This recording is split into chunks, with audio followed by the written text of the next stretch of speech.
السلام عليكم ورحمة الله وبركاته.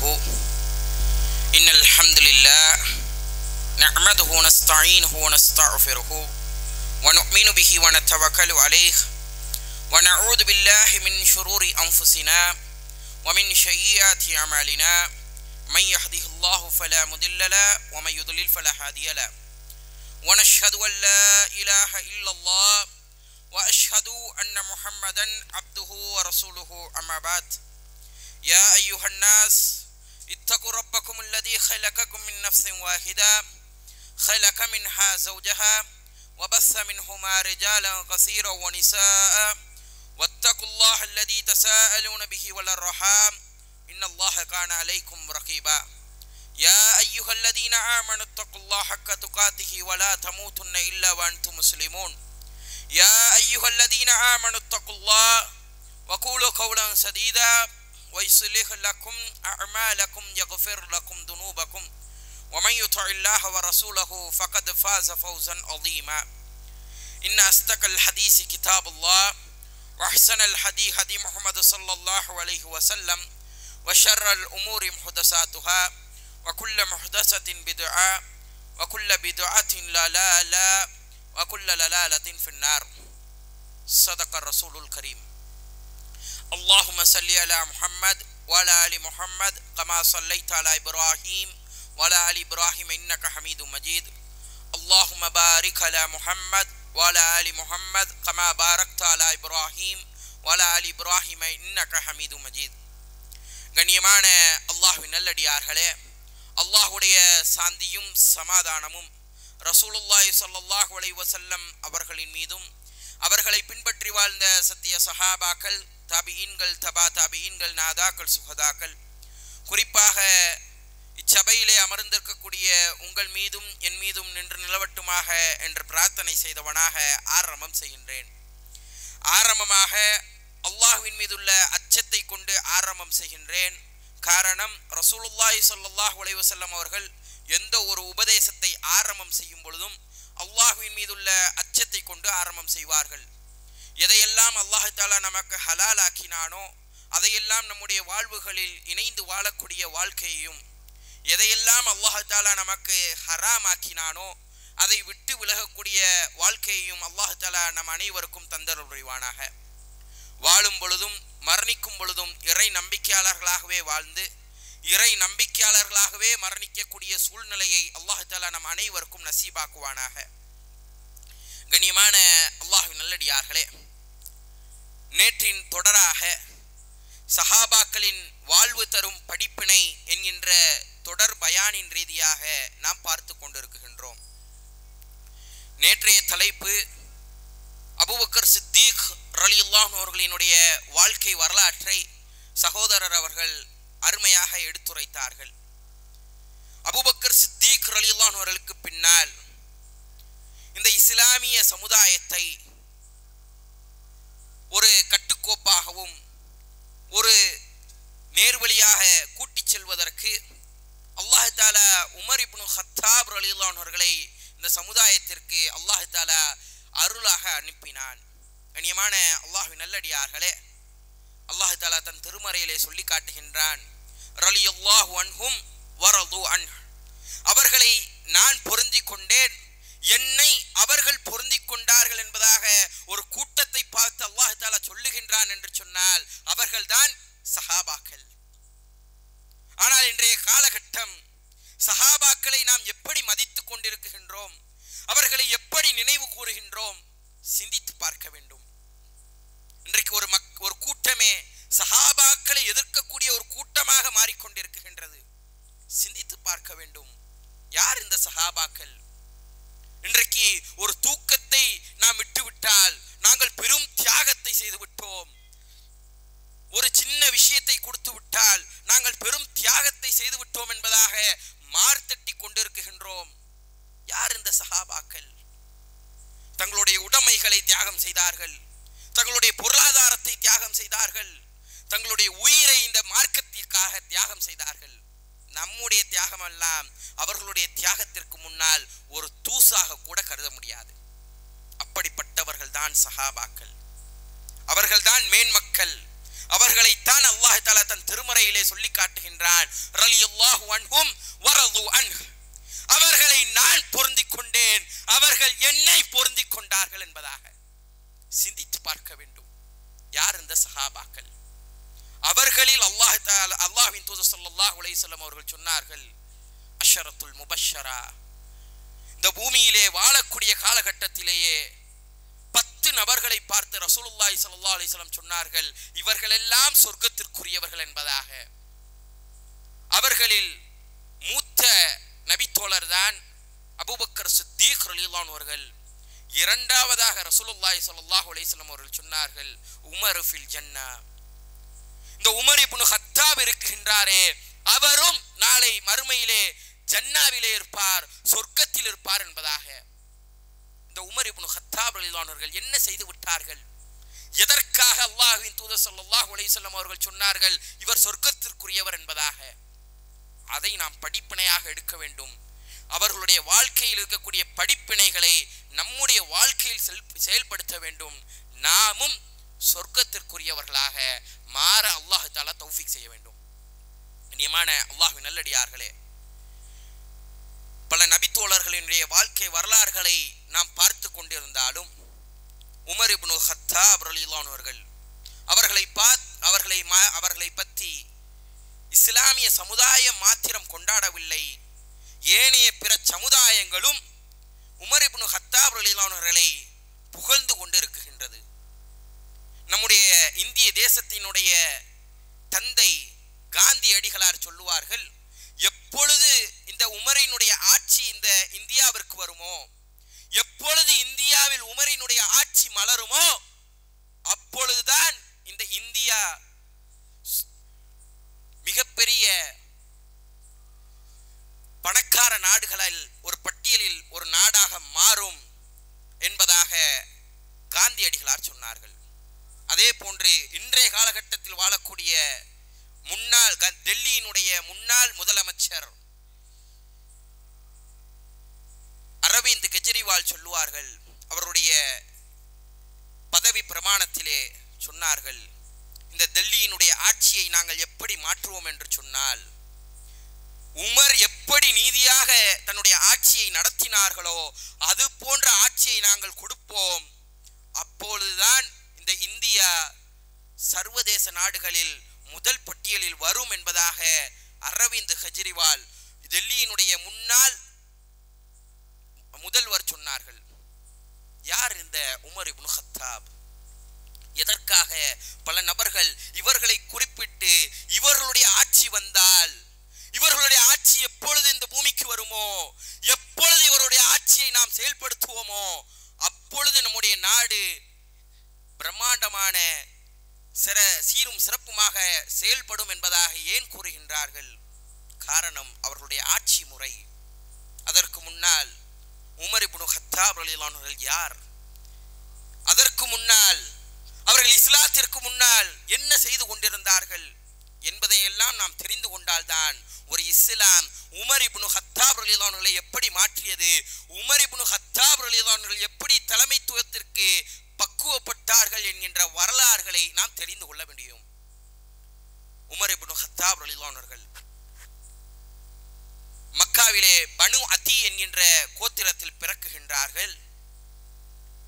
அவர் பிறந்தால் வளருகின்றார். மக்காவில் எழுத படிக்க தெரிந்த சில நபர்களில் உமர் இப்னு ஹத்தாப் ரலியல்லாஹு அன்ஹு ஒருவர். மக்காவிலே பல நபர்கள் வாழ்ந்து கொண்டிருந்தாலும் மக்காவில் எழுத படிக்க தெரிந்த மக்கள் வெறும் விரலை விட்டு எண்ணிவிடலாம். அப்படிப்பட்ட மக்களில் உமர் இப்னு ஹத்தாப் ரலியல்லாஹு அன்ஹு ஒருவர். இஸ்லாம் வருவதற்கு முன்னால் கண்ணியமான அல்லாஹ்வின் நல்லடியார்களே, அதே போன்று இஸ்லாம் வருவதற்கு முன்னால் மக்கா எப்படி இன்றைக்கு நாம் உமர் ரலியல்லாஹு அன்ஹுவை போற்றி புகழுகின்றோமோ அதே போன்று மக்கத்து காஃபிர்கள், மக்காவினுடைய காஃபிர்கள் உமர் இப்னு ஹத்தாப் ரலியல்லாஹு அன்ஹுவை போற்றி புகழ்ந்து கொண்டிருந்தார்கள். ஏதாவது வேற நாட்டிற்கு கடிதம் எழுத வேண்டும் என்று சொன்னால், வேற நாட்டுடன் பேச வேண்டும் என்று சொன்னால் முதலாவதாக உமர் இப்னு ஹத்தாப் ரலியல்லாஹு அன்ஹுவை அனுப்புவார்கள். காரணம் அந்த அளவிற்கு திறமை மிக்கவர், அப்படிப்பட்ட ஒரு மனிதர் இஸ்லாத்திற்கு மிகப்பெரிய எதிரியாக வாழ்ந்த ஒரு மனிதர். இஸ்லாத்தை எப்படியாவது அழித்து விட வேண்டும், இஸ்லாம் இந்த பூமியிலே வளரக்கூடாது என்கின்ற ஒரு கோட்பாட்டிலே உமர் இப்னு கத்தாப் ரலியல்லாஹு அன்ஹு அவர்கள் பயணித்த ஒரு மனிதர். எப்படி மாறினார்கள்? கிட்டத்தட்ட ரசூலுல்லாஹி ஸல்லல்லாஹு அலைஹி வஸல்லம் அவர்களுக்கு நபித்துவம் கிடைத்து 7 ஆண்டுகளுக்கு மேலாகியும் உமர் இப்னு கத்தாப் ரலியல்லாஹு அன்ஹு இஸ்லாத்தை ஏற்றுக்கொள்ளவில்லை. பல பெரும் பெரும் சஹாபாக்களை என்னுடைய பெயர்களை நேற்று சகோதரர் அவர்கள் சொன்னார்கள். சஅத் இப்னு அபி வக்காஸ் ரலியல்லாஹு அன்ஹு, உஸ்மான் இப்னு அஃபான் ரலியல்லாஹு அன்ஹு, இது போன்ற பெரும் பெரும் சஹாபாக்கள் எல்லாம் ஆரம்ப காலகட்டத்திலே இஸ்லாத்திற்குள்ளாக நுழைந்தாலும் உமர் இப்னு கத்தாப் ரலியல்லாஹு அன்ஹு அவர்கள் ஆரம்ப காலகட்டத்திலே இஸ்லாத்திற்குள்ளாக நுழையவில்லை. இஸ்லாத்திற்கு எதிரான ஒரு கோட்பாட்டிலே உமர் இப்னு கத்தாப் ரலியல்லாஹு அன்ஹு அவர்கள் மிக ஆழமாக வேரூன்றியிருந்தார்கள். தன்னுடைய வீட்டிலே பணி செய்யக்கூடிய ஒரு பணிப்பெண் இஸ்லாத்தை ஏற்றுக்கொண்டார்கள் என்பதற்காக அடிக்க ஆரம்பிக்கின்றார்கள். எந்த அளவிற்கு என்று சொன்னால் உமர் இப்னு கத்தாப் ரலியல்லாஹு அன்ஹு கைகள் வலிக்கும் அளவிற்கு, அவர்களே இப்பொழுது போதும் பிறகு அடித்துக் கொள்ளலாம் என்கின்ற நினைக்கக்கூடிய அளவிற்கு அந்த பெண்ணை அடித்தார்கள் என்று சொன்னால் இஸ்லாத்திற்கு மிக விரோதியாக ஆரம்ப கட்டத்திலே உமர் இப்னு கத்தாப் ரலியல்லாஹு அன்ஹு அவர்கள் இருந்தார்கள். அந்த உமர் இப்னு கத்தாப் ரலியல்லாஹு அன்ஹு அவர்கள் ரசூலுல்லாஹி ஸல்லல்லாஹு அலைஹி வஸல்லம் அவர்களை கொலை செய்து விடலாம் என்கின்ற அளவிற்கு சென்றார்கள்.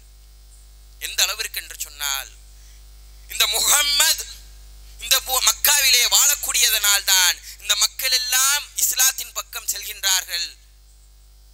எரியக்கூடிய அனலை அணைத்து விட்டால், அங்கு இருக்கக்கூடிய நெருப்பை அணைத்து விட்டோம் என்று சொன்னால் சூடு தானாக அடங்கிவிடும் என்பதற்காக முதலில் முஹம்மதை கொலை செய்து விடுவோம் என்பதாக வாளை உருவியவர்களாக உமர் இப்னு கத்தாப் ரலியல்லாஹு அன்ஹு அவர்கள் நபித்துவம் கிடைத்து 7வது ஆண்டு நடந்து செல்கின்றார்கள். செல்லும் பொழுது எதிரிலே வந்த ஒரு நபித்தோழர், தன்னை அவர் நபித்தோழர் என்பதாக பிரகடனப்படுத்தாத ஒரு ஆள் சொல்லுகின்றார்கள், யா உமர், உமரே எங்கே போகின்றீர்கள்? கேட்ட பொழுது உமர் இப்னு கத்தாப் ரலியல்லாஹு அன்ஹு சொன்னார்கள், நான் முஹம்மதை கொலை செய்ய போகின்றேன், நான் முஹம்மதை கொலை செய்ய போகின்றேன் என்பதாக சொன்ன பொழுது அங்கிருந்த அந்த நபித்தோழர் சொன்னார், உமரே, நீ முஹம்மதை கொலை செய்வதெல்லாம் இருக்கட்டும், உன்னுடைய வீட்டில் இஸ்லாம் நுழைந்து விட்டது, உன்னுடைய அருமை தங்கை ஃபாத்திமா இஸ்லாத்திற்குள்ளாக நுழைந்து விட்டால், உன்னுடைய அருமை மச்சான் சயீத் இப்னு ஸைத் இஸ்லாத்திற்குள்ளாக நுழைந்து விட்டார், என்ன செய்ய போகின்றாய் என்பதாக கேட்ட பொழுது உமர் இப்னு கத்தாப் ரலியல்லாஹு அன்ஹு அவர்கள் முதலில் நம்முடைய வீட்டை கவனிப்போம் என்பதாக தன்னுடைய தங்கையினுடைய வீட்டிற்கு வருகின்றார்கள். அந்த வீட்டினுடைய கதவுகளை தட்டுகின்றார்கள். தட்டினால் அங்கு குர்ஆன் ஓதக்கூடிய சத்தத்தை கேட்கின்றார்கள். தட்டியவுடன், கதவை தட்டியவுடன் குர்ஆன் ஓதப்படுவது நிப்பாட்டப்படுகின்றது, திறக்கப்படுகின்றது. உமர் இப்னு கத்தாப் ரலியல்லாஹு அன்ஹு கேட்டார்கள், என்ன ஓதிக்கொண்டிருக்கின்றீர்கள்? அந்த தங்கை சொன்னார், நான் எதுவும் ஓதல, நாங்க எதுவுமே பண்ணல என்பதாக சொல்லியும் உமர் இப்னு கத்தாப் ரலியல்லாஹு அன்ஹு கேட்கவில்லை. அடிக்க ஆரம்பிக்கின்றார்கள், தன்னுடைய மச்சானை அடிக்க ஆரம்பிக்கின்றார்கள். தன்னுடைய மச்சானும் சாதாரண மனிதர் அல்ல, சயீத் இப்னு ஸைத் ரலியல்லாஹு அன்ஹு அஷரத்துல் முபஷ்ஷராவில் ஒருவர். அடிக்க ஆரம்பிக்கின்றார்கள். தடுப்பதற்காக தன்னுடைய தங்கை குறுக்கே வருகின்றார்கள். அவர்களுடைய கன்னத்தில் அறை விழுகின்றது, இரத்தம் வழிந்தோடுகின்றது. உமர் இப்னு கத்தாப் ரலியல்லாஹு அன்ஹு அப்பொழுதுதான் நார்மல் நிலைக்கு வராங்க. தன்னுடைய நிலைக்கு வந்துவிட்டு தங்கையை அடித்து விட்டோமே என்பதாக யோசித்துக் கொண்டிருக்கும் பொழுது தன்னுடைய தங்கை சொன்னார்கள், அருமை அண்ணனே உமர் இப்னு கத்தாபே, நீ என்னை அடித்துக் கொன்றாலும் என்னுடைய கனவை கொன்றாலும் நாங்கள் இஸ்லாத்தை ஒரு காலம் விடமாட்டோம் என்று சொன்ன ஒரு விஷயம் அவர்களை பாதிக்குகின்றது. அப்படி என்னதான் இஸ்லாத்தில் இருக்குகின்றது, நீங்கள் எதைத்தான் ஓதிக்கொண்டிருந்தீர்கள் என்பதாக கேட்ட பொழுது அந்த தங்கை குர்ஆனினுடைய ஒரு சில வசனங்களை எடுத்து கொடுக்குகின்றார்கள். 57வது அத்தியாயம் 167வது வசனம். சப்பஹ லில்லாஹி மா ஃபிஸ் ஸமாவாதி வ மா ஃபில் அர்த் வ ஹுவல் அஸீஸுல் ஹகீம். இந்த வசனத்தை ஓதுகின்றார்கள், தேம்பி தேம்பி அழுகின்றார்கள் உமர் இப்னு கத்தாப் ரலியல்லாஹு அன்ஹு அவர்கள். இந்த வசனம் என்ன சொல்லுகின்றது? வானங்களையும் பூமியையும் படைத்த இறைவன் அவன்தான் கண்ணியமிக்கவன், அவன்தான் நுட்பமானவன் என்கின்ற வசனத்தை ஓதிய பிறகு உமர் இப்னு கத்தாப் ரலியல்லாஹு அன்ஹு அவர்கள் தேம்பி தேம்பி அழுகின்றார்கள். நான் உடனடியாக முஹம்மதை சந்திக்க வேண்டும் என்பதாக அர்க்கம் இப்னு அர்க்கம் ரலியல்லாஹு அன்ஹுடைய மாளிகைக்கு வேக வேகமாக செல்கின்றார்கள். இந்த செய்தி ரசூலுல்லாஹி ஸல்லல்லாஹு அலைஹி வஸல்லம் அவர்களுக்கு எட்டுகின்றது. எந்த செய்தி? அவர்கள் இஸ்லாத்திற்குள்ளாக நுழைய வேண்டும் என்பதற்காக வந்த செய்தி அல்ல, முஹம்மதை கொல்ல வேண்டும் என்பதாக ஆரம்பத்தில் எடுத்தாரே அந்த செய்தி ரசூலுல்லாஹி ஸல்லல்லாஹு அலைஹி வஸல்லம் அவர்களிடம் வந்தடைகின்றது. சஹாபாக்கள் எல்லாம் தயாராக இருக்கின்றார்கள். யா ரசூலுல்லாஹ், உமரை நாங்கள் கொள்கின்றோம் என்பதாக. ரசூலுல்லாஹி ஸல்லல்லாஹு அலைஹி வஸல்லம் அவர்கள் தடுத்து நிறுத்துகின்றார்கள். நம்ம ஒன்றும் பண்ண வேணாம், அவர் தட்டி உள்ள வரட்டும், அவருடைய செயல்களை பார்த்து நம்முடைய செயல்களை அமைத்துக் கொள்வோம். அவர் நம்மளை கொல்றதுக்காக வந்திருந்தா அவரை நாம் கொலை செய்வோம், அல்லது சமாதானத்திற்காக வந்தால் நாம் அவரோடு இணைந்து கொள்வோம் என்பதாக பேசப்படுகின்றது. கதவுகள் தட்டப்படுகின்றது. அர்க்கம் இப்னு அர்க்கம் ரலியல்லாஹு அன்ஹுடைய மாளிகையினுடைய கதவு தட்டப்படுகின்றது. திறந்து பார்த்தால் உமர் இப்னு கத்தாப். அந்த மாளிகைக்குள்ளாக ஹம்சா ரலியல்லாஹு அன்ஹு அவர்கள் மிக வீரத்துடன் தன்னுடைய வாளை உருவியவர்களாக நின்று கொண்டிருக்கின்றார்கள். உமர் யாரையாவது காயப்படுத்தி விட்டால் உடனடியாக உமரை கொல்ல வேண்டும் என்பதாக உமர் இப்னு கத்தாப் ரலியல்லாஹு அன்ஹு அவர்கள் ரசூலுல்லாஹி ஸல்லல்லாஹு அலைஹி வஸல்லம் அவர்களுக்கு அருகாமையிலே வருகின்றார்கள். வந்துவிட்டு சொன்னார்கள், அஷ்ஹது அல்லா இலாஹ இல்லல்லாஹ் வ அன்னக ரசூலுல்லாஹ். நபியே, அல்லாஹ் தான் ஒரே இறைவன், அவனை தவிர வேற இறைவன் இல்லை, நீங்கள் அல்லாஹ்வினுடைய தூதராவீர்கள் என்பதாக சாட்சி சொல்லி இஸ்லாத்திற்குள்ளாக நுழைந்து கொள்கின்றார்கள். எப்பொழுது உமர் இப்னு கத்தாப் ரலியல்லாஹு அன்ஹுவும் ஹம்சா ரலியல்லாஹு அன்ஹுவும் இஸ்லாத்திற்குள்ளாக நுழைந்தார்களோ அன்றிலிருந்து இஸ்லாம் பகிரங்கமாக வெளிப்படையாக பேச ஆரம்பிக்கப்பட்டது. அதற்கு முன்னால் சஹாபாக்கள் எல்லாம் பயந்து பயந்து இஸ்லாத்திற்குள்ளாக பேசிக்கொண்டிருந்த தருணம். எப்பொழுது நாம் ரசூலுல்லாஹி ஸல்லல்லாஹு அலைஹி வஸல்லம் அவர்களை சந்திக்கலாம், எப்பொழுது நாம் காபாவிற்கு அருகாமையில் தொழுகலாம் என்பதாக ஒவ்வொரு சஹாபாக்களும் பயந்து பயந்து நடந்து கொண்டிருந்த காலகட்டம். இஸ்லாத்திற்குள்ளாக நுழைந்தார்கள். உமர் இப்னு கத்தாப் ரலியல்லாஹு அன்ஹு அவர்கள் சொன்னார்கள், யா ரசூலுல்லாஹ், வாருங்கள், எவன் வரட்டும், எந்த கொம்பன் வரட்டும், நீங்கள் காபாவிற்கு அருகாமையிலே தொழுகள் யா ரசூலுல்லாஹ், நான் பார்த்துக் கொள்கின்றேன் என்பதாக. கண்ணியமான அல்லாஹ்வின் நல்லடியார்களே, அதுதான் உமர் இப்னு கத்தாப். யார் வந்தாலும் சரி, சத்தியத்தில் எந்த ஒரு மாற்று கருத்தும் இல்லை என்பதாக தெளிவுபடுத்தினார்கள். சத்தியத்தையும் அசத்தியத்தையும் பிரிப்பதற்கு ஒரு நடுக்கோடாக நின்றார்கள். ஆதலால் தான் ரசூலுல்லாஹி ஸல்லல்லாஹு அலைஹி வஸல்லம் அவர்கள் சொன்னார்கள், உமர் ஃபாரூக். ஃபாரூக் என்று சொன்னால் நன்மையையும் தீமையையும் தனித்தனியாக பிரிப்பவர் என்பதாக அர்த்தம். ரசூலுல்லாஹி ஸல்லல்லாஹு அலைஹி வஸல்லம் அவர்களுக்கு பெயரை சூட்டினார்கள், உமர் அல் ஃபாரூக். உமர் எப்படிப்பட்டவர் தெரியுமா? நன்மையையும் தீமையையும் பிரிக்கக்கூடியவர்களாக இருந்தார்கள். சஹாபாக்கள் எல்லாம் பயந்து கொண்டிருந்த காலகட்டம். வெளிப்படையாக இஸ்லாத்தை சொல்ல ஆரம்பித்தார்கள். அதே போன்று ஹிஜ்ரத்தினுடைய நேரம். ரசூலுல்லாஹி ஸல்லல்லாஹு அலைஹி வஸல்லம் அவர்களுக்கு வஹி வருகின்றது. யாரெல்லாம் ஈமான் கொண்டார்களோ மக்காவை விட்டுவிட்டு மதீனாவிற்கு செல்லுங்கள் என்பதாக ஒவ்வொரு சஹாபாக்களும் எப்பொழுது இரவு வரும், எப்பொழுது யார் கண்ணுக்கும் தெரியாமல் நாம் இந்த மக்காவை விட்டுவிட்டு செல்லலாம் என்பதாக மறைந்து மறைந்து சென்று கொண்டிருந்த காலகட்டம் அது. உமர் இப்னு கத்தாப் ரலியல்லாஹு அன்ஹு அவர்கள் வந்தார்கள். காபாவிற்கு அருகாமையிலே வந்துவிட்டு சொன்னார்கள், யா குறைஷி கூட்டமே அப்படி என்பதாக சொல்லிவிட்டு அனைவரையும் அழைக்கின்றார்கள். யாரெல்லாம் ஊரில் பெரும் பெரும் தலைகளாக இருக்குகின்றார்களோ அத்தனை நபர்களையும் உமர் இப்னு கத்தாப் ரலியல்லாஹு அன்ஹு அழைத்து விட்டு சொன்னார்கள், யாருடைய தாய்க்கு தன்னுடைய மகன் இறக்க வேண்டும் என்பதாக ஆசைப்படுகின்றீர்களோ, யாருடைய கணவன் யாருடைய மனைவி விதவையாக வேண்டும் என்பதாக ஆசைப்படுகின்றாயோ, யாருடைய குழந்தைகள் அனாதையாக்கப்பட வேண்டும் என்பதாக ஆசைப்படுகின்றாயோ, இப்போ என்கிட்ட மோது, நான் இப்ப ஹிஜ்ரத் போறேன், யாரா இருந்தாலும் என்னிடம் மோது என்பதாக பகிரங்க அழைப்பு கொடுத்தார்கள். ஒரு கால்கள் கூட முன்னால் வரவில்லை. ஒரு கால்கள் கூட மக்கத்து காஃபிர்களினுடைய எந்த ஒரு காலும் ஒரு ஸ்டெப்பு கூட முன்னாடி எடுத்து வைக்க முடியல. காரணம், இது ஏதோ ஒரு படத்தோட டைலாக்கோ யாரோ பேசிய ஒரு டைலாக்கோ இல்லை.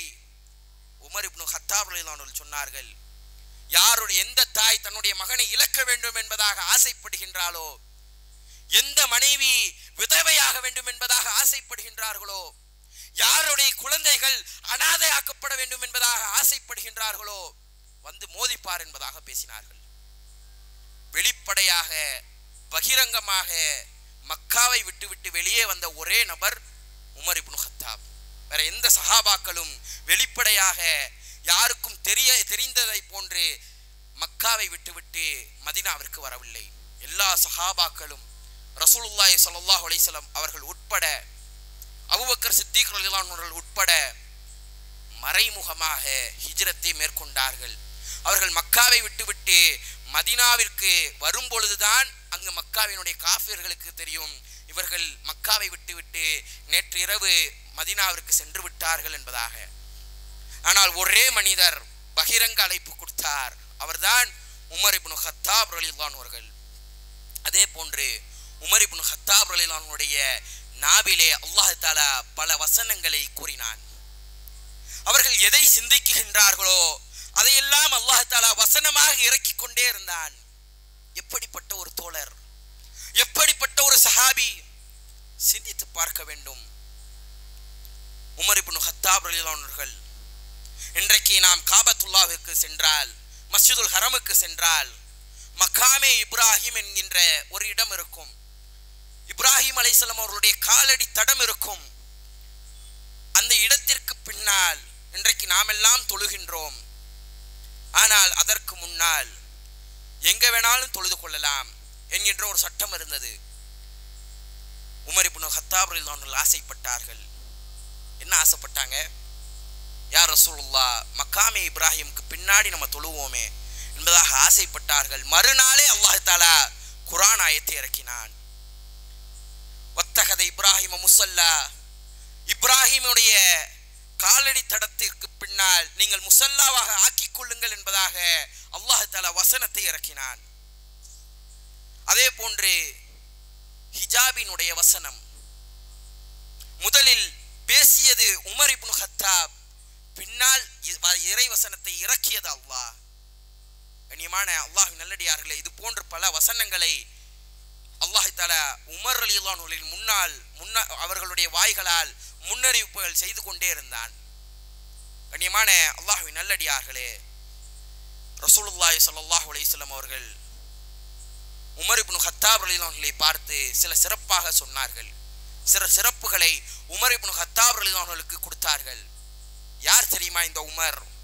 ஒரு சமுதாயத்திற்கு போதனை செய்வதற்கு ரசூலை அல்லாஹ் தஆலா அனுப்பாமல் இருந்தால், எனக்கு நான் வரக்கு முன்னாடி, அதாவது ரசூலுல்லாஹி ஸல்லல்லாஹு அலைஹி வஸல்லம் அவர்களை அல்லாஹ் தஆலா அனுப்பாமல் விட்டிருந்தால் அந்த இடத்திலே அல்லாஹ் தஆலா உமரை அனுப்பியிருப்பான் என்பதாக ரசூலுல்லாஹி ஸல்லல்லாஹு அலைஹி வஸல்லம் அவர்கள் சொன்னார்கள். எப்படிப்பட்ட ஒரு வார்த்தை, எப்படிப்பட்ட ஒரு வார்த்தை, சிந்தித்து பார்க்க வேண்டும். அந்த இடத்திற்கு முஹம்மது ரசூலுல்லாஹ் வரவில்லை என்று சொன்னால் அந்த இடத்திற்கு அல்லாஹ் உமரை அனுப்பியிருப்பான் என்பதாக யார் சொன்னார்கள்? ரசூலுல்லாஹி ஸல்லல்லாஹு அலைஹி வஸல்லம் அவர்கள் சொன்னார்கள். இதே வார்த்தையை ரசூலுல்லாஹி ஸல்லல்லாஹு அலைஹி வஸல்லம் அவர்கள் அபூபக்கர் சித்திக் ரலியல்லாஹு அன்ஹுவுக்கும் பயன்படுத்தினார்கள். சிந்தித்து பார்க்க வேண்டும், யார் இந்த சஹாபாக்கள்? இன்றைக்கு நாம் பேசலாம், அவர்கள் எல்லாம் இஸ்லாத்திற்குள்ளாக நுழைந்து வந்தார்கள், அவர்களுடைய வாழ்க்கையில் தவறுகள் இருக்கலாம் என்பதாக பேசப்படுகின்றது. சிந்தித்து பார்க்க வேண்டும், யார் இந்த சஹாபாக்கள்? நம்முடைய முன்னோடிகள்.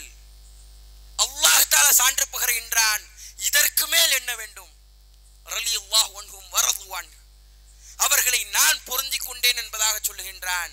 நாம் அல்லாஹ்வுடன் பொருந்திக் கொள்ளலாம், அல்லாஹ் நம்மோடு பொருந்திக் கொள்ள முடியுமா? சிந்தித்து பார்க்க வேண்டும். இன்றைக்கு பேசுகின்றோம் சஹாபாக்களை பற்றி. அபூ ஹுரைரா என்கின்ற வார்த்தை கேட்டுவிட்டால் அடுத்த வார்த்தை ரலியல்லாஹு அன்ஹு, அவர்களுக்காக துஆக்களை செய்கின்றோம்.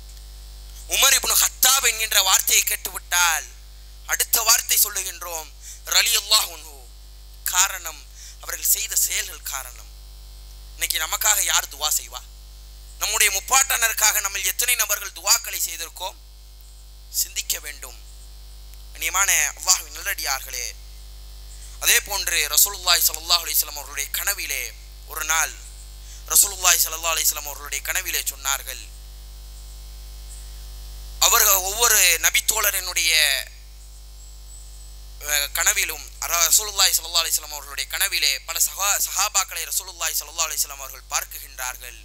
பார்த்தால் ஒவ்வொரு சஹாபாக்களும் தன்னுடைய நெஞ்சு வரைக்கும் அவர்களுடைய வயிறு வரைக்கும் ஆடைகளை அணிவித்திருக்கின்றார்கள். உமர் இப்னு ஹத்தாப் ரலியல்லாஹு அன்ஹு அவர்கள் மாத்திரம் முழுவதுமாக அவர்களுடைய கால் முலம் வரைக்கும் முழு ஆடையை அணிந்திருந்தார்கள் என்பதாக ரசூலுல்லாஹி ஸல்லல்லாஹு அலைஹி வஸல்லம் அவர்கள் சஹாபாக்களிடம் சொல்லுகின்றார்கள். நேற்று இரவு எனக்கு ஒரு கனவு வந்தது. ஒவ்வொரு சஹாபாக்களும் ஒவ்வொரு வகையான ஆடைகளை அணிந்திருந்தார்கள். சிலர் தங்களுடைய நெஞ்சு பகுதி வரைக்கும், சிலர் தங்களுடைய வயிறு பகுதி வரைக்கும், சிலர் தன்னுடைய முட்டி வரைக்கும் அணிந்திருந்தார்கள். உமர் இப்னு ஹத்தாப் ரலியல்லாஹு அன்ஹு தான் முழு ஆடையாக அணிந்திருந்தார்கள் என்பதாக சொன்ன பொழுது சஹாபாக்கள் கேட்டார்கள், யா ரசூலுல்லாஹ், அந்த ஆடைக்கு என்ன அர்த்தம்? ரசூலுல்லாஹி ஸல்லல்லாஹு அலைஹி வஸல்லம் அவர்கள் சொன்னார்கள், ஈமான். ஈமானில் முழுமையாக இருந்தார்கள் உமர் இப்னு ஹத்தாப் ரலியல்லாஹு அன்ஹு அவர்கள். சிந்தித்து பார்க்க வேண்டும். இன்றைக்கு பிள்ளைகளுக்கு பெயரிடுகின்றோமே உமர் என்பதாக. காரணம், அவர்கள் வாழ்ந்து சென்றார்கள். அதனுடைய பிரதிபலிப்பாக இன்றைக்கு நம்முடைய குழந்தைகளுக்கு உமர் என்பதாக பெயர்களை இடுகின்றோம். கண்ணியமான அல்லாஹ்வின் நல்லடியார்களே, ரசூலுல்லாஹி ஸல்லல்லாஹு அலைஹி வஸல்லம் அவர்களுடைய மரண நேரம். ரசூலுல்லாஹி ஸல்லல்லாஹு அலைஹி வஸல்லம் மரணித்திருக்கின்றார்கள். சஹாபாக்கள் எல்லாம் குழம்பி இருக்கக்கூடிய நேரம். ரசூலுல்லாஹி ஸல்லல்லாஹு அலைஹி வஸல்லம் மரணத்தில் இருக்குகின்றார்களா, அல்லது தூங்கி கொண்டிருக்கின்றார்களா, அல்லது அவர்களுக்கு வஹி இறங்கி கொண்டிருக்கின்றதா, அல்லது அவர்களுடைய ரூஹை மிஅராஜ் பயணத்திற்கு ஜிப்ரீல் அலைஹிஸ்ஸலாம் கூட்டி சென்றிருக்கின்றார்களா என்பதாக ஒவ்வொரு சஹாபாக்களும் ஒவ்வொரு கருத்துக்களை தெரிவித்துக் கொண்டிருக்கும் பொழுது உமர் இப்னு ஹத்தாப் ரலியல்லாஹு அன்ஹு அவர்கள் ரசூலின் மீது இந்த பாசத்தின் காரணமாக சொன்னார்கள், வாளை உருவி விட்டு சொன்னார்கள், யார் முஹம்மது இறந்து விட்டார் என்பதாக சொல்லுகின்றார்களோ அவர்களுடைய கழுத்தை நான் துண்டிப்பேன் என்பதாக.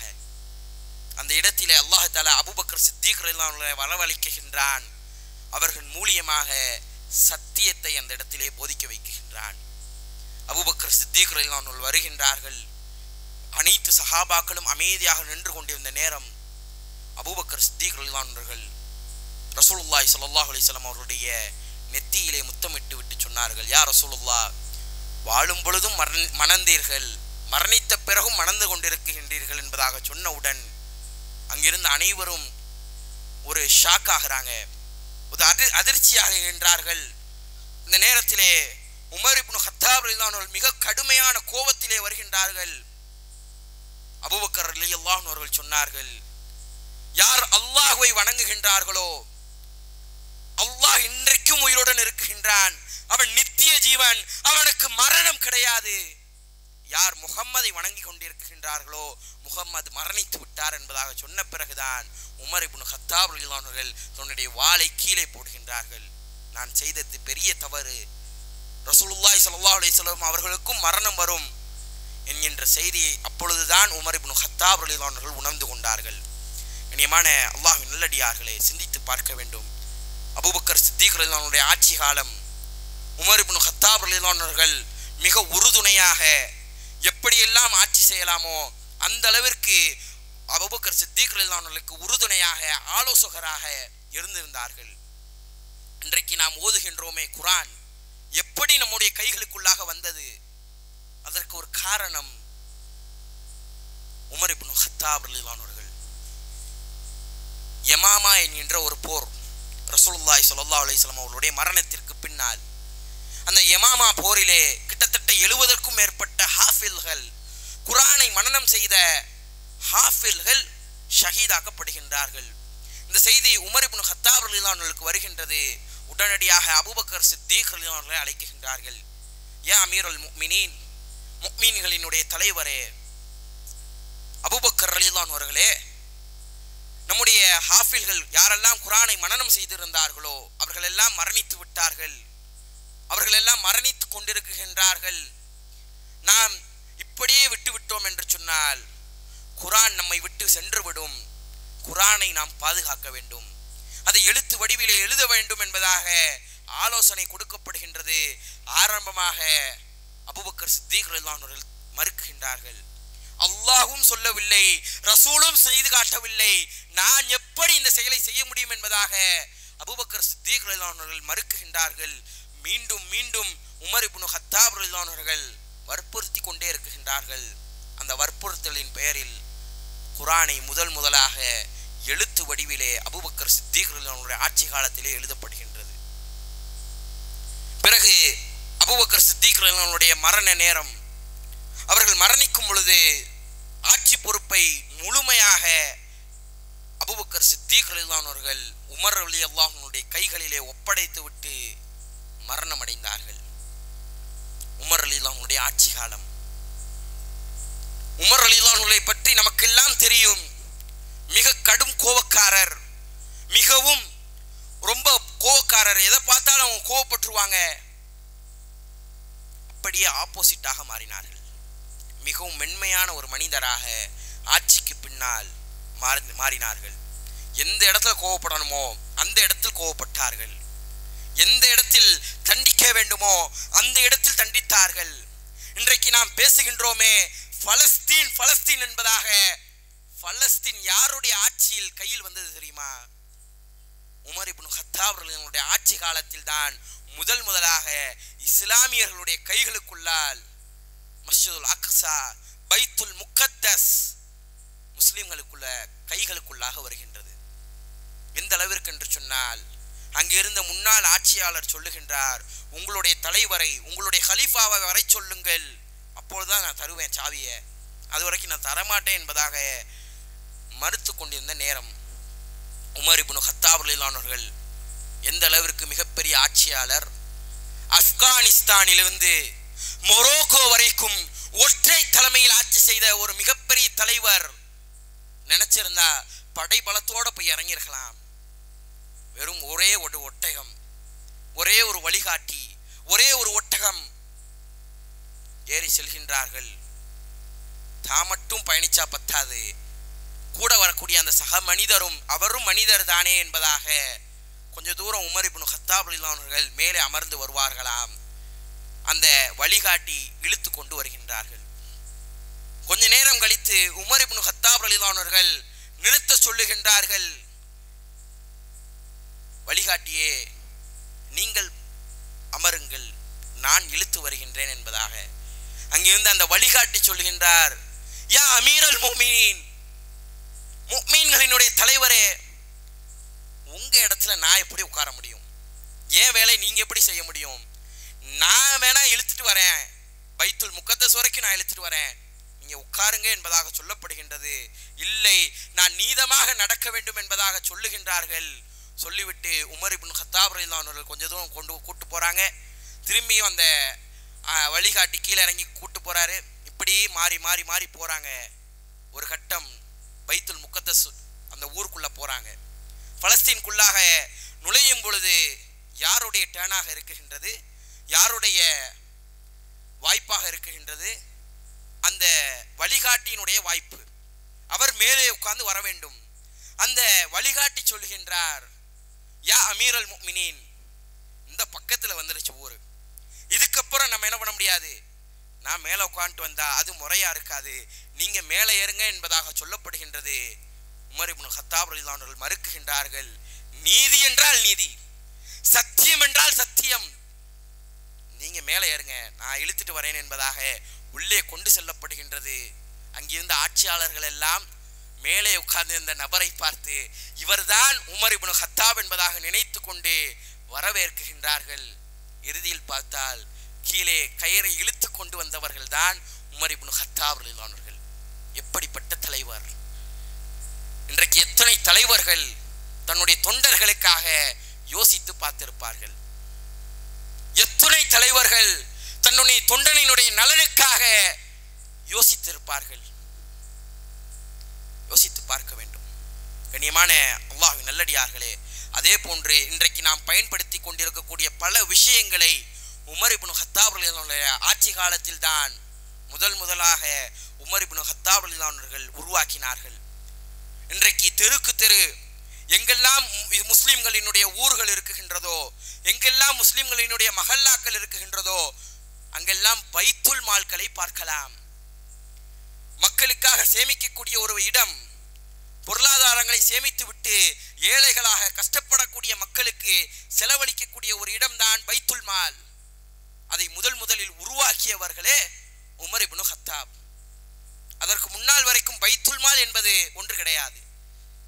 அதே போன்று யார் ஹம்ரை குடிக்குகின்றார்களோ, யார் மது அருந்துகின்றார்களோ, அவர்களுக்கு 80 சவுக்கடி கொடுக்க வேண்டும் என்கின்ற சட்டத்தை முதலில் கொண்டு வந்தவர்களே உமர் இப்னு கத்தாப்.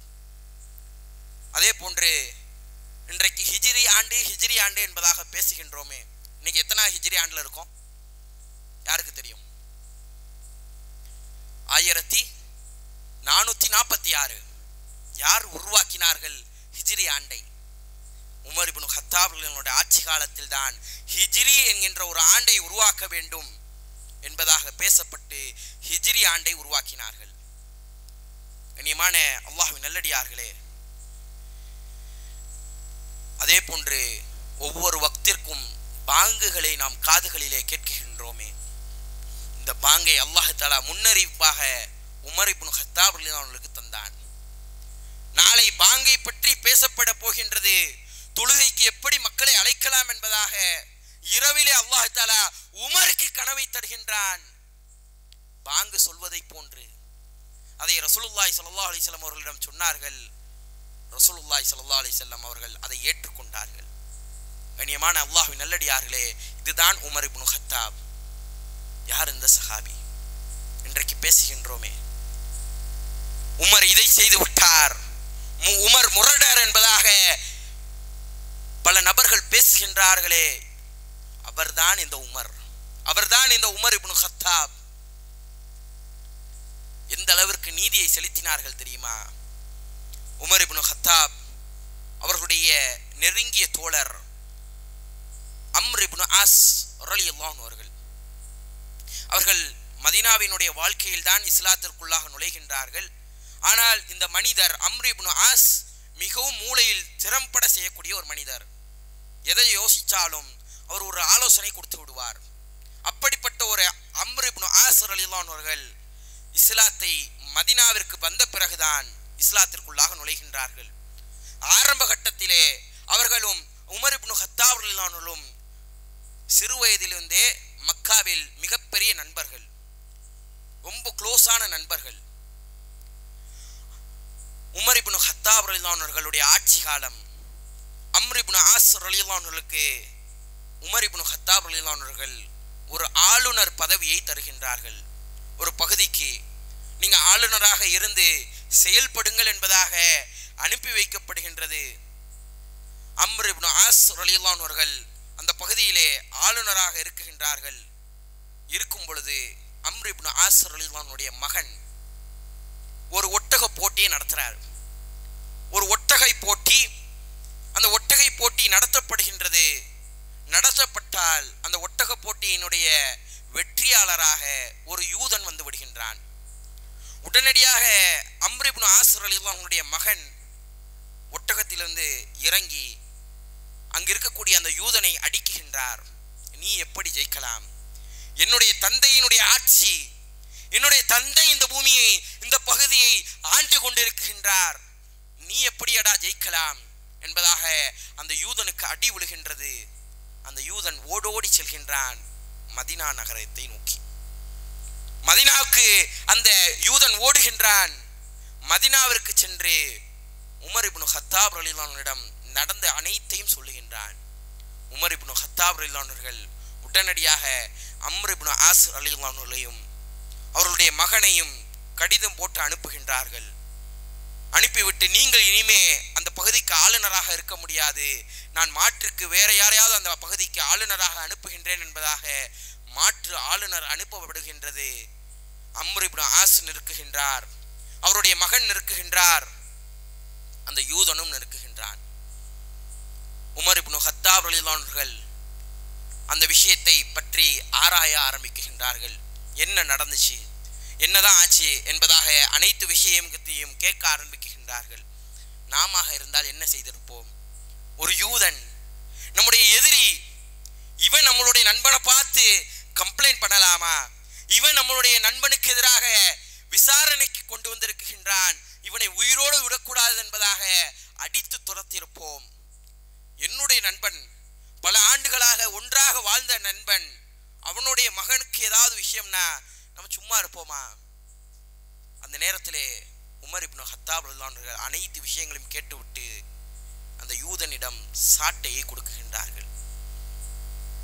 யூதனே, அம்ர் இப்னு ஆஸினுடைய மகனை அடி என்பதாக அடி விழுகின்றது. ஒரு யூதன் அம்ர் இப்னு ஆஸ் ரலியல்லாஹு அன்ஹுடைய மகனை அடிக்குகின்றார். அடி விழுந்து கொண்டே இருக்குகின்றது. அங்கிருந்த உமர் இப்னு கத்தாப் ரலியல்லாஹு அன்ஹுகள் போதும் நிப்பாட்டிக் கொள் என்பதாக சொல்லப்படுகின்றது. நிறுத்திக் கொள்கின்றான். அந்த யூதன் மீண்டும் அந்த சாட்டையை கொடுத்து விடுகின்றான். மீண்டும் உமர் இப்னு கத்தாப் ரலியல்லாஹு அன்ஹுகள் அந்த சாட்டையை அந்த யூதனிடம் கையில் கொடுத்தார்கள். கொடுத்து விட்டு சொன்னார்கள், யூதனே, நீ இந்த அம்ர் இப்னு ஆஸை அடி. இவன் இவ்வளவு தூரம் அவனுடைய பையனை வளர்த்ததனால் தான், அவனுடைய மகனை இப்படி வளர்த்தனால் தான் அவனுடைய மகன் இப்படி ஆயிருக்கான். அவனை அடி என்பதாக சொல்லப்படுகின்றது. யார் இந்த அம்ர் இப்னு ஆஸ் ரலியல்லாஹு அன்ஹு? மிகப்பெரிய சஹாபி.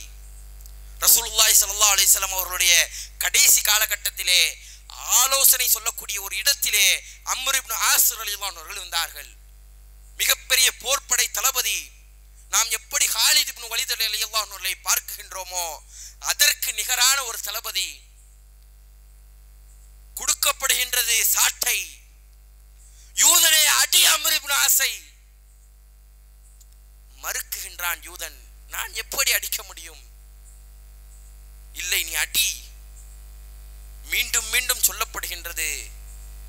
அவன் அடிக்க மனம் இல்லாமல் சொல்லுகின்றான் யூதன், அவருடைய மகன் தானே தப்பு செஞ்சாரு, அவருடைய வாப்பாவை நான் எப்படி அடிக்க முடியும்?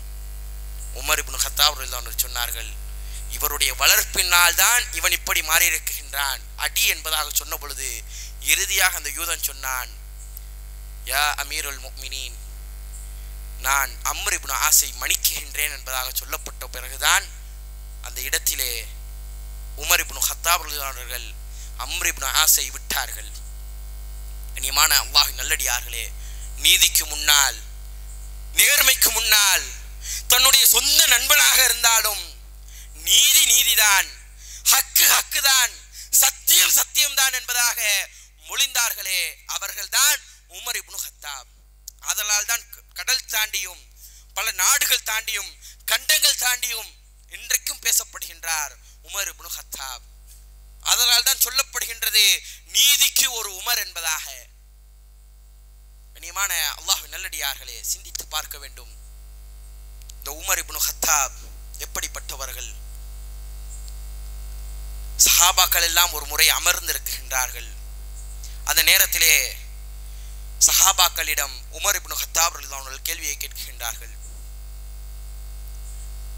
அடுக்கடுக்காக வரக்கூடிய ஃபித்னாக்களை பற்றி உங்களுக்கு தெரியுமா என்பதாக கேட்கப்படுகின்றது. அங்கிருந்த சஹாபாக்கள் எல்லாம் சொல்லுகின்றார்கள், நாம் யா அமீர் அல் முஃமினீன், எங்களுக்கு தெரியும் யா உமர் இப்னு கத்தாபே, எங்களுக்கு தெரியும்.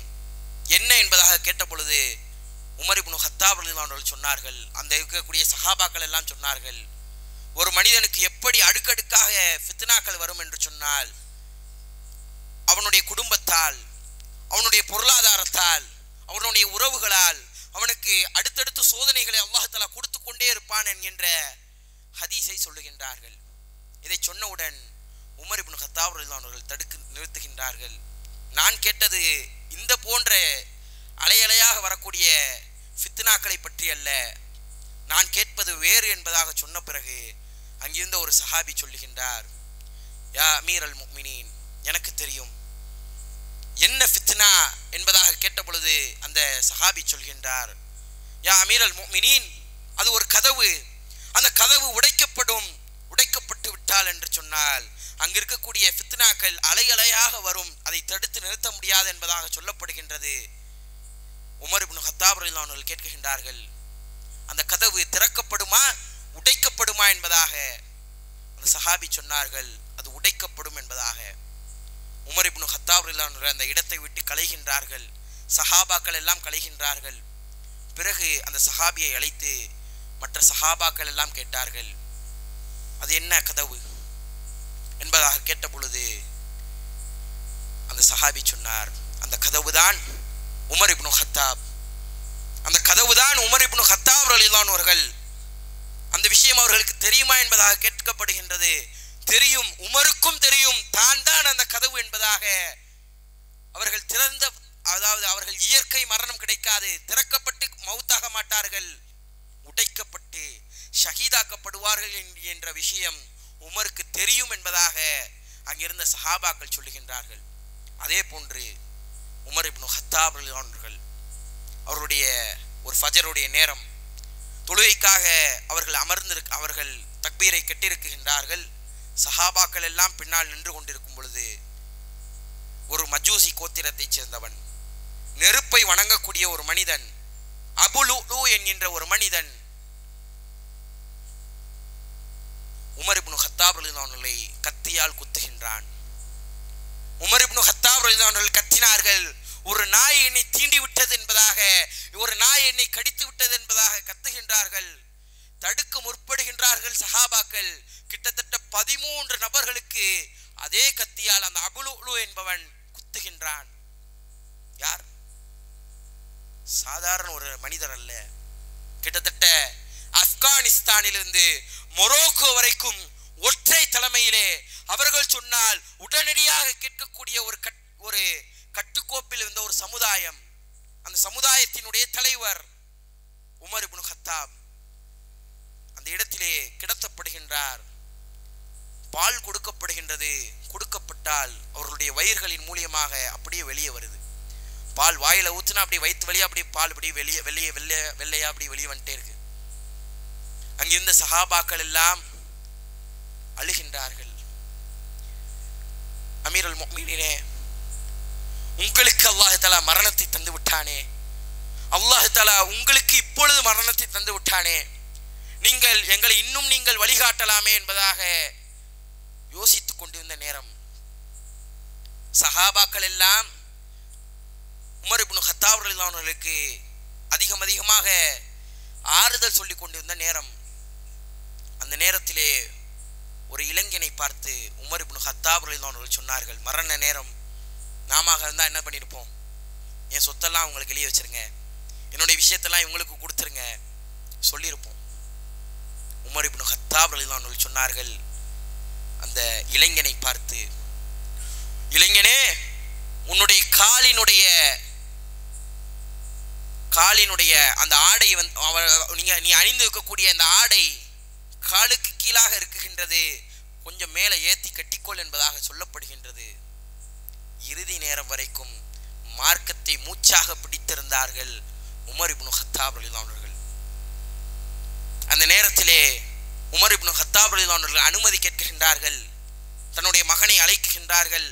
அப்துல்லா இப்னு உமர் ரலியல்லாஹு அன்ஹு அழைத்து சொல்லுகின்றார்கள், அருமை மகனே, என்னுடைய கடன்களை நீ அடைத்து விடு, அல்லது நீ அடைக்காம போயிடாத.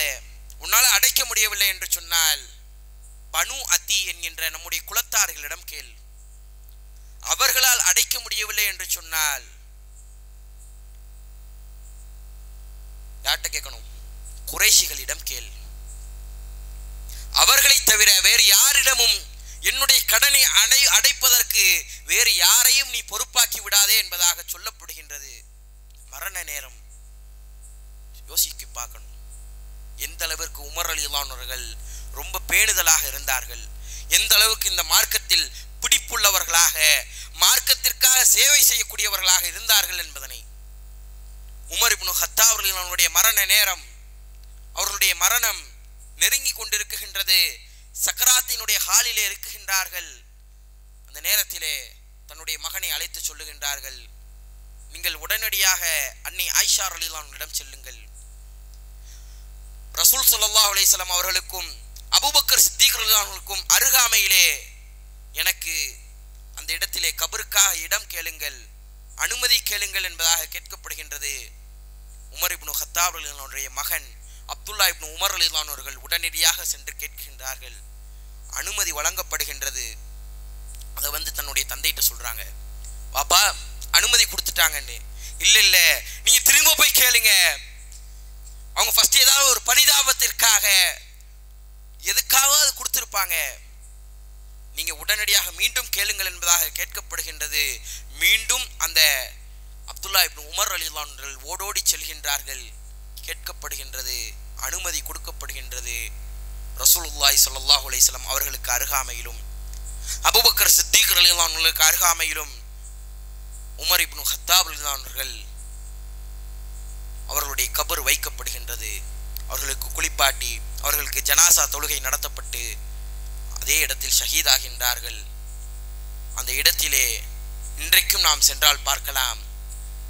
ஆரம்பத்திலே ரசூல் ஸல்லல்லாஹு அலைஹி வஸல்லம் அவர்களுடைய கபர் இருக்கும், அதற்கு பக்கத்திலே அபூபக்கர் சித்திக் ரலியல்லாஹு அன்ஹுவுடைய கபர் இருக்கும், அதற்கு பக்கத்தில் உமர் இப்னு கத்தாப் ரலியல்லாஹு அன்ஹுவுடைய கபர் இருக்கும். கண்ணியமான அல்லாஹ்வின் நல்லடியார்களே, உமர் உமர் என்பதாக பேசுகின்றோம். நம்ம எத்தனை நபர்கள் உமர் ரலியல்லாஹு அன்ஹுவுடைய வாழ்க்கையை வாழ்ந்து கொண்டிருக்கின்றோம். பெயர் அப்துல்லாவாக இருக்குகின்றது, பெயர் இப்ராஹிமாக இருக்குகின்றது, ஊரோ இஸ்லாமிய ஊர்களாக இருக்குகின்றது. நம்ம எத்தனை நபர்களுக்கு இஸ்லாமிய சிந்தனைகள் இருக்குகின்றது. நம்ம எத்தனை குழந்தைகளை நாம் இஸ்லாமிய சூழ்நிலையிலே வளர்த்து கொண்டிருக்கின்றோம். சிந்தித்து பார்க்க வேண்டும். நம்முடைய குழந்தைகளை அது போன்று வளர்க்கக்கூடிய ஒரு சூழ்நிலையை அல்லாஹ் தஆலா உங்களுக்கும் எனக்கும் தந்தருள் புரிவானாக. எதை கேட்டோமோ அதன்படி அமல் செய்ய அல்லாஹ் தஆலா தௌஃபீக் செய்வானாக. வஹிர் தவானா அனில் ஹம்துலில்லாஹி ரப்பில் ஆலமீன். அஸ்ஸலாமு அலைக்கும் வரஹ்மத்துல்லாஹி வபரகாத்துஹு. சுப்ஹானக்கல்லாஹும்ம வபிஹம்திக அஷ்ஹது அல்லா இலாஹா இல்லா அன்த வஸ்தக்ஃபிருக வஅத்தூபு இலைக்.